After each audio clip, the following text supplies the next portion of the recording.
Oh, I did print it out here. Okay. We're going to do verses 4 and 5. Hear, Israel, Adonai our God, Adonai is one. And you are to love Adonai your God with all your heart, all your being, and all your resources. So here Paul is using the ultimate commandment in Judaism. Hear, O Israel, your God is one. To prove the point that He's the God of the whole world. Because He is one. And this is very important. When you're in Israel, you'll hear this. I'm sure they say it in the synagogues all the time. There's one of the churches that I went to called King of Kings. And they started the service with this prayer every time. Every time. And it's just beautiful. They would sing it in Hebrew. And it goes, Shema Yisrael, Adonai Eloheinu, Adonai Echad. And I used to love, go to Sunday service. They met on Sundays. The other church met on Saturdays, so it's good. We had both covered. But I loved, they started the service like that every time. And it just reminded us that we serve one God. And so Paul's using this as proof that He's our God as well. And he's about to use the first Jew, Abraham, to prove his point. Verse 31, back in Romans chapter 3. Does it follow that we abolish Torah by trusting? Heaven forbid. On the contrary, we confirm Torah. All right. So here, what is Paul saying? He's just said, God has made a way outside of the law for everybody to be saved. Trusting. It's not the law, it's trusting. So are we invalidating the law by trusting? And he's saying, no, don't even think about it. That's like heaven forbid in the Greek is one of the strongest phrases that you could say no, never. It's just like saying no 20 million times. No. We confirm Torah. And here Paul is actually right in line with Jesus, with what Jesus said on the Sermon on the Mount. And let's compare. Matthew 5. Matthew 5, verse 17. Jesus says in verse 17, don't think that I have come to abolish the Torah or the prophets. I have come not to abolish, but to complete. Yes, indeed, I tell you that until heaven and earth pass away, not so much as a yod or a stroke will pass from the Torah. Not until everything that must happen has happened. So whoever disobeys the least of these mitzvah, or commandments, and teaches others to do so, will be called the least in the kingdom of heaven. But whoever obeys them, and so teaches, will be called great in the kingdom of heaven. I like that word mitzvah, commandment in your Bible. Mitzvah has a lot of power in a Jewish household, because it's a commandment, right? It's a commandment. And you'll hear that when the little kid isn't listening to his mom. She'll say, that's mitzvah, and you better do it. And he does. And actually, they also, the charity, the guys collecting money for charity use it too. They say, we're raising money for X, for orphan children. And you say, no, I gave it the office. And they say, no, but it's mitzvah. They lay the commandment guilt trip on you. But let's think a little bit about what Jesus is saying here.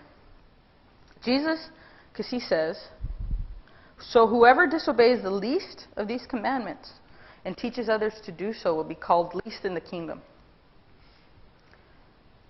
Jesus is saying that disobeying commandments won't disqualify you from the kingdom. Why? Because we're saved by trusting. But still, there is a penalty. The penalty is demotion. You'll be the least in the kingdom. So that's important when you're thinking about the speed limit and you're saying, I'm only going 5 miles per hour. God knows. The law, yes, the Jewish law was given for our edification. Do we as Gentiles need to follow the feasts and all 600 plus laws? No. And for the definitive answer on that, Acts 15. If you ever, we're not going there. But, if that question is in your mind about all the Jewish laws, do I need to follow them? No. Acts 15, they got together and decided, because so many Gentiles were coming into the church, they needed to know what to do about the law, and that's where that was decided. But should we follow the moral laws of the Old Testament? Yes. Jesus said there's a reward for righteous living. You'll be the greatest in the kingdom. You'll be called great in the kingdom. Okay, chapter 4. Then what should we say? Abraham, our forefather, obtained by his own efforts. For if Abraham came to be considered righteous by God because of legalistic observances, then he has something to boast about. But this is not how it is before God. For what does Tanakh say? What does the Old Testament say? Abraham put his trust in God, and it was credited to his account as righteousness. Now, the account of someone who is working is credited not on the ground of grace, but on the ground of what is owed him. However, in the case of one who is not working, but rather is trusting in him who makes ungodly people righteous, his trust is credited to him as righteousness. Back in verse 3, Paul is quoting Genesis 15, where it says, Abraham put his trust in God, and it was credited to his account for righteousness. Let's go to Genesis 15. We're going to give your Bible a workout today. Genesis chapter 15. We're going to read verses 1 through 6.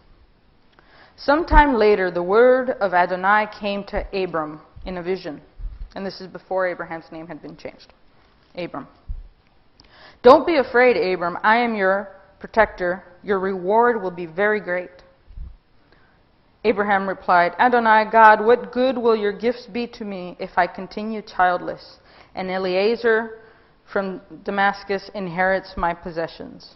You haven't given me a child, Abram continued, so someone born in my house will be my heir.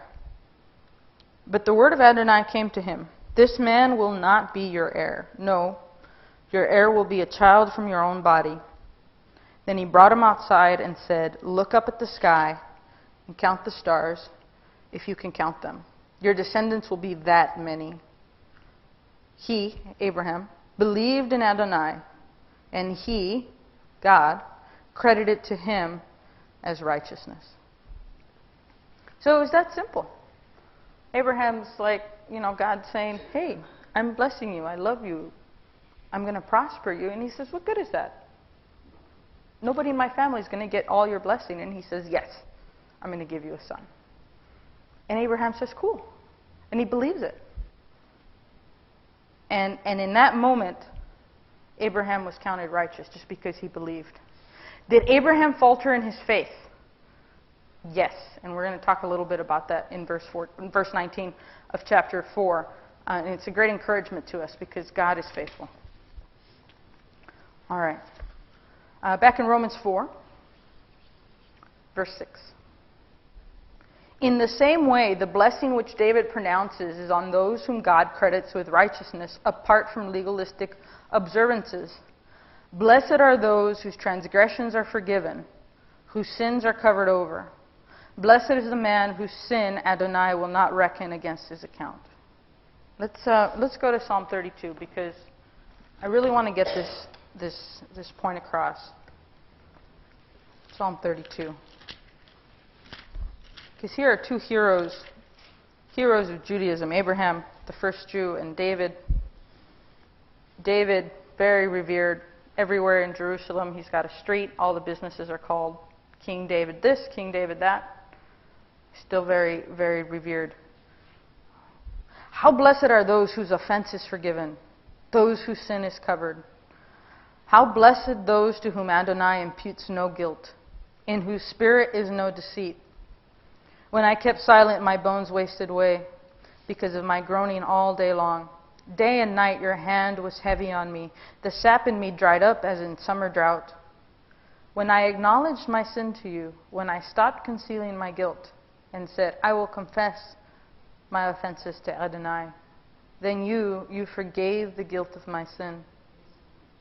This is what everyone faithful should pray at a time when you can be found. Then when the flood waters are raging, they will not reach to him. You are a hiding place for me. You will keep me from distress. You will surround me